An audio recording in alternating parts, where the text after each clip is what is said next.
Hey, I'm Daily Destin from Screwattack.com for the Original Gamer Podcast. This is not better than hard news. That's right. You are listening to the Original Gamer Podcast. I am the Original Gamer OG from original-gamer.com. Yes, you heard that right. We have with us the anchorman for hard news, the newsman himself from Screwattack.com. It is Daily Destin from Screwattack. He's going to talk with us because we are doing the SGC celebration for May and June. Destin, thank you for coming on the show. Did you get that recording at SGC last year? Is that what that's from? That is right. Yeah, that was when we were in the press room and I had you do a drop, and I was just like, just say that our show sucks compared to hard news, and that's what we got. All right. Good plug for you. Hey, that's why I had these all done, because I'm like, I'm gonna use them eventually when I get these guys on, and sure enough, here we are. Yep. So let me just start off with the questions. How does a kid from Wisconsin make his way to a video gaming site up in Dallas? Oh, well, I just started doing my own show, the Daily DL. I was kind of doing my own thing. And they were looking for a news person, and the thing that I was doing was news. So, they brought me out here. They saw what I could do, and they're like, well, that's what we're looking for, and they gave me a job. So, nice. Yeah. How does it feel? Because I asked Craig this yesterday, and because I talked to him a bit about the whole Hands of Tom and him. Not like what happened, more of like how does it feel to be part of a site that is sort of, it already has a base of haters built in because of what happened. It's kind of polarized with some other people. I mean, have you had to defend yourself with other people that say, oh, Craig screwed over Hands of Tom, Screwattack sucks, blah blah blah? Or I mean, has it affected you all? How is that for you? Not really. When I started, a lot of people thought that I was like replacing Tom or something, but it never really bothered me. I mean, that all happened before I started here, so like I wasn't picking sides or anything. It was just like that's something that was in the company's history, and Tom moved on, and we would hope that everybody else has or had moved on by now, Well, it's funny because I mean, there's some people that haven't, there's some people that have, and like I said, when I talked to Craig about it, he's still kind of surprised that it's still going on. But again, I think it was like really bad last year where it seemed like it was occurring almost all the time. Now a couple of people mentioned it, no big deal. Yeah, well, it's been 2 years, and when anything's been that far gone, like people don't worry about it anymore. Yeah. Now the regarding the hard news. So you were doing it on your own, or what? Okay, so was it like just on YouTube that you were doing the daily, or was it on your own site? I was doing a show called the Daily DL, which is I was just doing it in my basement, and I was uploading it to Game Trailers. It was being featured pretty regularly on Game Trailers as a user video, and it was I was uploading it to YouTube and stuff too, but it was getting a lot of attention actually, doing pretty well in views. Nice. So, but yeah, I was just doing it as a hobby. Now that you're really on a bigger platform with Screwattack, has there been any blowback? Because with our news, you do a news story and you put, of course, a little smart ass remark at the end, or you make a good point. I mean, you do sort of back and forth. Has there been any blowback from PR people, the companies, so forth and so on?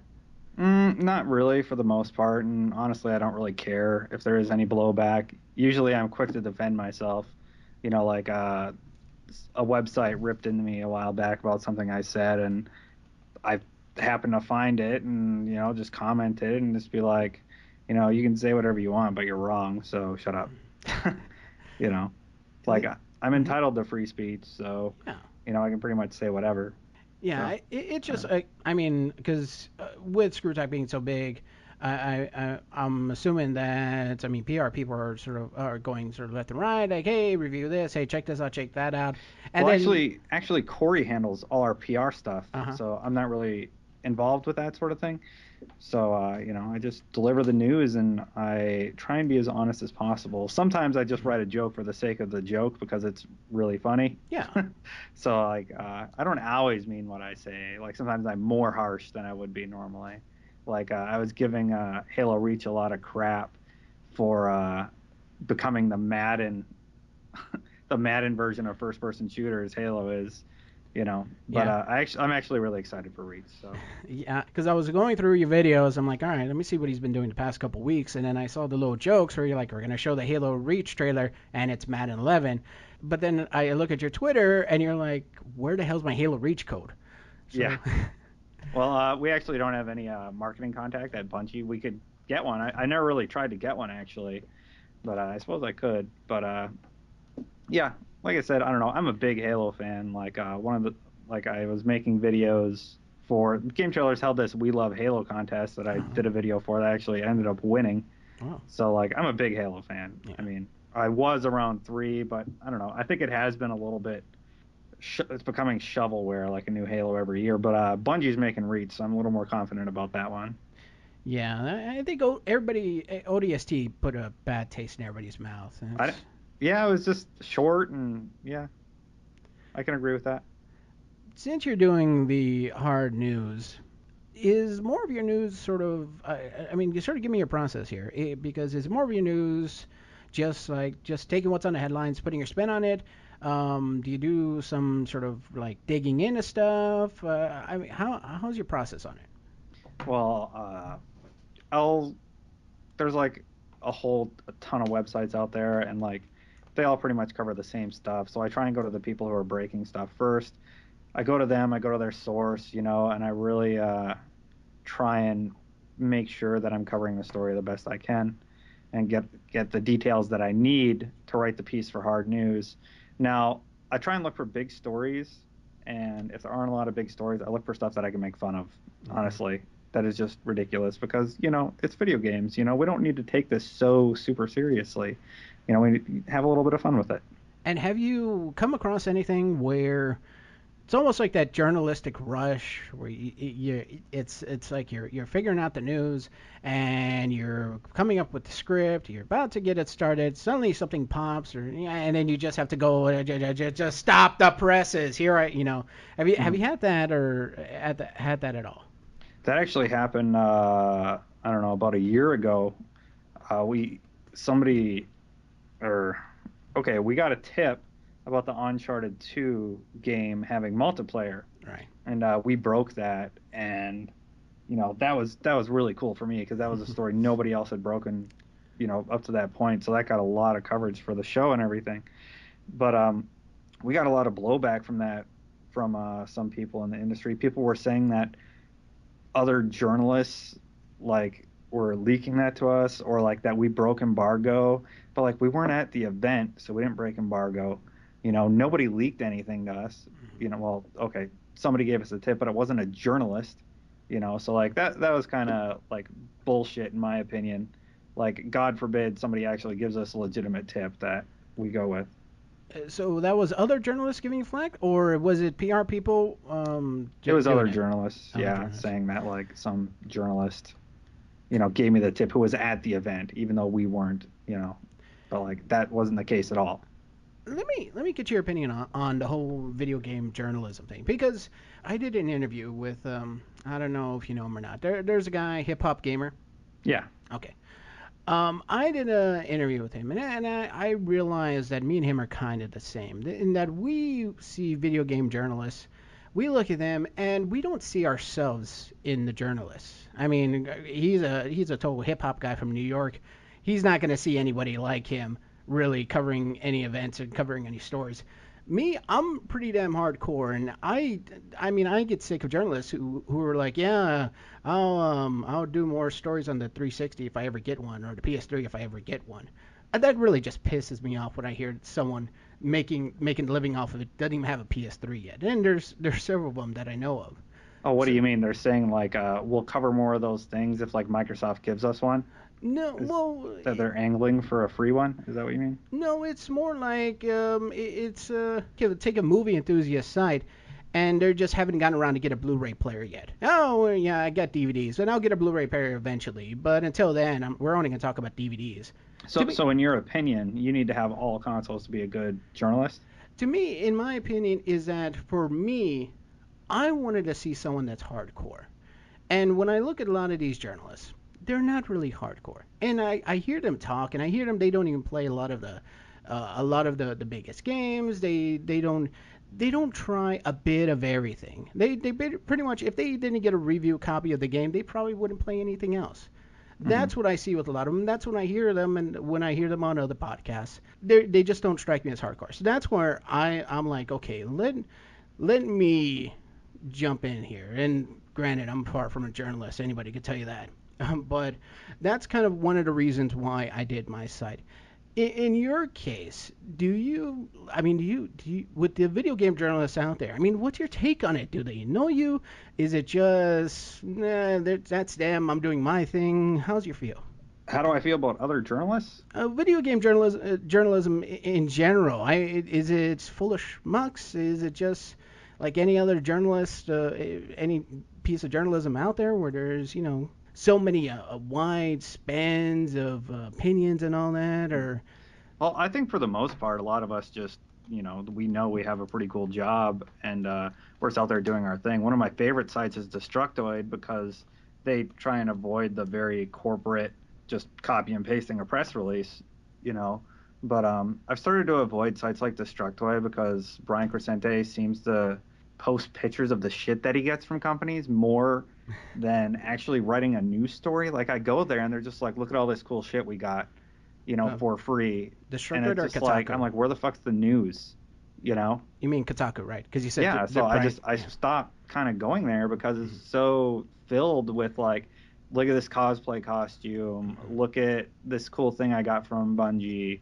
I just want to read a news story, you Yeah. know? Like, where's the news of the day? Like, granted, I'm sure they're just doing that to fill content, but part of it is just like, I'm kind of sick of you showing off the cool stuff you get, you know? Yeah. Like, and it's not envy or anything. It's just Uh-huh. like I legitimately just want to find the news, and so I don't go to their site anymore because they barely post it. They've gotten pretty lazy on it, in my opinion. Yeah. They're I mean, they're really hit or miss with some of the stuff. And They're still it's huge, though. I mean, you can't argue it. They still get exclusives, like they're at all the big events, like Captivate and everything. But mhm. you know, Yeah, it is getting annoying, especially when you kind of look in the past and then you see where they really broke stuff and they really went against the grain and that whole thing with Sony and they posted their stuff anyways. You saw that and now you see it and like you said, I mean it's like every other news story is not really a news story. hmm It's almost like N4G with some of the stuff they have. Well, if everybody at N4G was showing the free stuff that they got. yeah, pretty much like that.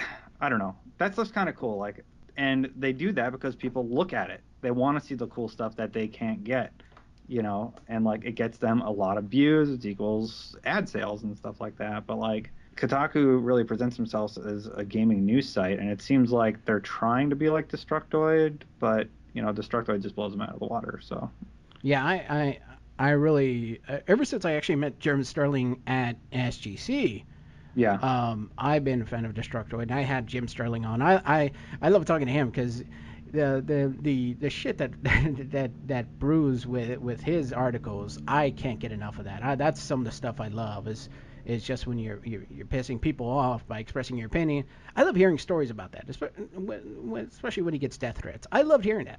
yeah, But that's yeah. me. So with hard news, you're kind of like the video game version of the Daily Show. I mean, is that what if someone said, "What's your show like?" I mean, do you use that Um, analogy, or do you go with something else? people have said that it's a video game version of the Daily Show, but like when I started doing it, I was attempting to be more like Ron Burgundy from Anchorman, Oh, yeah. but that didn't work out so well, so I just kind of dropped the super corniness of it and just tried to go more with the humor. It's funny that with the Daily Show, I remember when it first came on with Craig Kilborn, and that was really just taking the headlines and just making it funny. Now they're sort of a whole big. I mean, and it's one of the number one news shows around. It's where people are actually getting their news before it was just a joke. Yeah. And I'm kind of feeling the same way about your show. It's that I look at it more and more, and it's just a lot of people are they're retweeting what you're saying, and they're really they like the way you're putting it. And so I just it's kind of there, but of course it's really short. Have you thought about Have you thought about upping up the newscast to make it a little bit longer, or is it just too much work is involved, or the fact that there's some days you say yourself, some days there's just not any fucking news stories, so it makes it a Hmm. pain in the ass. Yeah. Like some days, just like new screenshots were released. Who cares? But we've never really thought about going longer. The show is designed to be like a 3-minute show. Nobody's approached us about like sponsoring a longer version of the show or anything. But it could happen. I mean, it could be a longer show. But you got to remember, on the internet, people have the attention span of snails. Yeah. They don't want to sit there and watch a 30-minute long news broadcast. They just want to get their news stories of the day and go on with their business. Get some So, news, get a chuckle, and then off to other stuff. Back to porn. yep, exactly. That's what I do after I'm done editing. Same here. Let's talk about SGC because last year was for the site. It was our first event that we actually covered as press, Cool. and got to meet up with several of you guys. Apparently, I didn't make an impression because you didn't even know, you didn't remember that you did that that drop for me. No, I didn't Uh, remember that I did that because we got about a total of 4 hours of sleep that entire weekend. yeah, So, yeah, I I, was running around kind of like an idiot that weekend, like constantly running in circles, making sure everything was going okay. yeah. So, I think we were in the press room, and a couple of us were there, and you were there working on, I guess, hard news. And mhm. you had a really like pissed off look at your face, and I remember I looked at my guys. One of them was gonna say something. I'm like, don't. He's right there. Just, just tell Oh, me outside, because you. Wow, Destin looks pissed.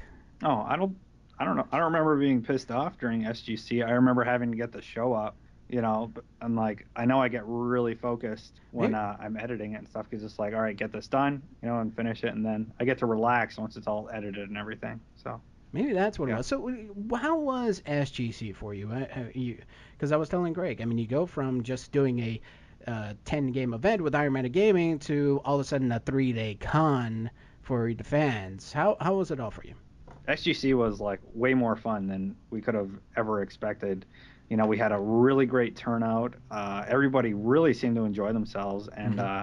it really kind of let us know just how many people, come to the site. Like, it's hard to put it in comparison reading comments and stuff, but when you actually have, you know, 2,000-3,000 people at an event or however many people we had there, it's really put in perspective, and it was just a lot of fun. Craig always calls it's like a big sleepover, just to hang out with all your friends, and it's kind of what it was like. Yeah, Really enjoyed ourselves. and I talked to other people about it, and they sort of give me like, oh well, it's not really really a game convention, and I'm like, but you know what, it's fun. Yeah, I'm not gonna hear the new Halo news at SGC, but we're excited about going back because it was like, hey, what are we gonna do today? I think we're gonna go play some games. All right, let's go. Hey, Hmm. that's kind of how it was. We're gonna watch this video. We're gonna compete in some events. We're gonna do this and that, and that's part of the fun of it. I told the best way to describe it. It is like a PAX for Texas, pretty much. Hmm. But there was sort of I thought it was genius that Craig did this. First time out, he ends up bringing the baddest bad guy to video gamers, so to speak, and with Jack Thompson and bringing the debate.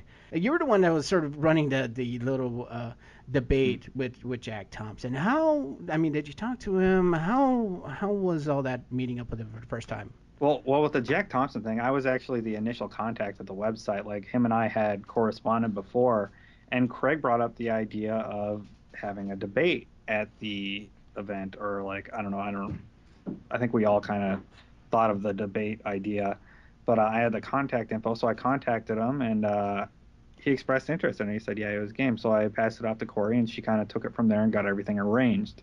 Now, when we actually finally got him there after a lot of like controversy and stuff, he showed up, and he was actually really polite, and I mediated the event. I'll admit I was really nervous. I've never actually done anything like that before, so I just wanted to make sure I did well, and it actually went pretty good for the most part, except for me screwing up Mark Methanitis' name. So, Well, it was a complicated name. That's why I didn't even say his name when I was talking about Jack Thompson debate. yeah. Yeah, because I still look at that. I'm just that guy. Well, I thought the reason I kept screwing it up is because I thought he had like some weird accent in between the N and the T, that like the T was silent or something. But it's just menthonitis or methanitis, whatever. I still can't do it. So, yeah. And the controversy, being that we were in the press room, I remember Corey came in. We talked to her about the controversy that all of a sudden Jack Thompson wanted out because Mars Girl showed up and she made fun of him. I mean, was that kind of That was just ridiculous completely. yeah? You know, like it's completely ridiculous. It got resolved and he showed up. So, you know. I remember she was like, "We paid him money. He's gonna do it." Yeah, exactly. What did you think of the debate? Because when I was there and I was listening to it, and there's sort of like a part of me in the back of my mind, sort of like, man, he's making good points, and I'm like, no, wait a second, he's totally infringing on freedom, I mean, and the right to free speech, and he's totally making such big jumps that Penn and Teller bullshit episode with him on it, they totally dismissed every argument and backed it up that he put up. So what was your thought on it? I mean, do you think he's still just a crazy coot? Well, I didn't see the episode of Penn and Teller bullshit because I think it got pulled actually like right after it aired, and I wasn't able to find it. But I don't think he's crazy. I don't know, maybe a little. But if he presented himself in the manner that he did at SGC all the time, I don't think he would have been disbarred. You know, like I thought he was pretty well behaved, so to speak. You know, at the event, and you know, I guess when you're surrounded by gamers, but like you got to give the guy a lot of credit for coming to a gaming event and debating Oh, absolutely. like 1,000 gamers all at once. So Yeah, yeah, but unfortunately, like right after that, he kind of started threatening Facebook, saying that like he was getting death threats on Facebook and stuff. So yeah, I really can't put much credit to a guy that's trying to sue Penny Arcade. I mean, that's yeah, when I have to kind of, he's crazy. yeah. Like I don't know, it's just unfortunate because like talking with him and stuff, he's actually a pretty nice guy, and then he just does something kind of off the wall, and you're like, what are you doing? You know, why are you doing this? So Yeah. yeah. And I remember there was one point in debate where he said out to everybody, anybody here would actually let their 14-year-old kid buy Grand Theft Auto? I mean, raise your hand, or no, or sort of like the other way around. And you saw a lot of people raise their hand and that they agree with him that they shouldn't they wouldn't buy their 14-year-old kid a copy of Grand Theft Auto. Hmm. And it was like almost half the room. I was really surprised by that. I know you didn't really see it because you're uh, right there being the mediator with this, but a lot of people almost seemed to agree with him. And I was kind of scared of for a second that he really convinced everybody. Is Well, Yeah, he convinced people that buying Grand Theft Auto for your 14-year-old kid isn't a good idea, you know. But like, you know, that's not that profound of a statement. Would you buy a 14-year-old Grand Theft Auto? No. You know, like that's it. That's an easy question, easy answer. Would you buy an 18-year-old Grand Theft Auto? Yeah, sure, why not? You know, like, well, the 18-year-old could buy it, but like, you know, it's not meant for a 14-year-old. The game's rated M. It's for 18-year-olds and up. You know, so like the question he posed was just like an easy answer sort of question. yeah. And I just really when I talked about it with the other guys, and they were kind of, he's making some good points. But, you could kind of, and especially that Penn and Teller bullshit episode, the big sort of kicker that I think when I looked around after he said it, the one where the scientists were showed kids' brains, and after they played a violent video game, the part of the brain that copycat its actions lit up. And then on the Penn and Teller bullshit episode, they're like, yeah, it does that for like anything. It's normal. So they pretty much just shut him down here and there. And Yeah. it was a great episode. I didn't know they got that pulled. With this SGC coming up, what with yourself? I mean, I doubt. Are you going to be like mediating the whole Uwe Boll thing, or are you going to be doing something else where it's going to be centered around you doing anything special? I don't think I'll be doing any mediation this year. The All Uwe right. Boll thing, you know, he's going to be on Skype or something like that. So it's going to be pretty much open forum with Uwe Boll, and like, it's not going to be like a debate between him and another participant. It's just going to be him and the audience, kind of one on one. Yeah. You know, I might end up, moderating that in some way, but we don't know right now. You know. It would have been funny if because when you guys announced Spoony coming to the event, I was like, holy shit, is he gonna debate Uwe Boll now when I think about it? Because since Spoony does a lot of movie reviews as well. Mm-hmm. So I thought that would be interesting. But I want to get to the big thing about SGC. The big thing I remember most. Killer Instinct. You played that quite a bit. And Yeah. you brought in your own cabinet. How did you come about getting that cabinet? Because I mean, it's not everywhere you find a cabinet for Killer Instinct. We actually know a guy who does arcade machine sales here, and he kind of kept an eye out for me, and he found it, and he called me right away, and he's like, I haven't asked anybody else about this. Like, do you want it? And I was like, does it work? So he's like, yeah. So I picked it up, and yeah, kicked everybody's butt at Killer Instinct. By the end of the weekend, though, people were actually able to beat me. They figured out my strategy, and Angel can now consistently beat me at Killer Instinct, which is unfortunate. Yeah, I was about to say my buddy who came up with me. He went back and forth with you and Angel. Mm-hmm. So he wants to definitely go back in there. He actually wanted to go into that whole Killer Instinct competition that you're doing right now. The speed one? Yeah, but he doesn't Like- have Super Nintendo. Oh, well, that sucks. Yeah. Like, I really was hoping somebody else could try and beat my time. Like it wasn't that tough to beat. Like, I know it can be beaten. So I was hoping somebody would enter, but they didn't. He was ready to go, and then he was like, "Well, shit, I don't have a Super Nintendo or that game." I'm like, "Well, fuck, don't you know someone?" No. Yeah. We can't allow emulators because, like, Everybody can. they're emulators. So Yeah. Yeah, and that video, we still get comments on that video every now and then of you, Destin. I mean, you, Destin, Harlem, Destin, and I keep saying your name, Harlem, yourself, and Angel going at it, and everybody likes that whole back and forth because everybody likes Killer Instinct. And yeah. people that are actually good at it. Mm-hmm. Yeah, it's a fun game, like, and seeing people who are good at it play against each other is always fun. You can say that about any fighter, though. Really. Yeah, I did a whole month talking to 2 months almost talking to the Street Fighter 4 pros, and I still see what they do, and I'm like, I can't do that shit. It's all there, but I can't do that shit. Mm-hmm. How much did that Killer Instinct? Well, I mean, was that like a couple hundred, over 1,000 for that Killer Instinct cabinet? Because I'm sure. It was $900, but I sold it last year actually Really? to Angel. Oh. So Angel has it now. Oh, because I remember you were promoting that as your baby. Yeah. I really liked it, but some stuff came up and I had to sell it. So yeah. With Screwattack, is there? Well, I mean, really, I was gonna say if there's anything coming up else with Screwattack, but we all know, I mean, the big thing is SGC. SGC, yeah, that's our big thing. That's coming up in. I have the dates here. Sorry. July 2nd. 4th. Pardon? The 2nd through the 4th. Yeah, 2nd through the 4th. Like, I couldn't remember the exact days. I didn't want to say like 3rd through 5th because I think that's what it was last year, and because this year I know it's different. Mm-hmm. So.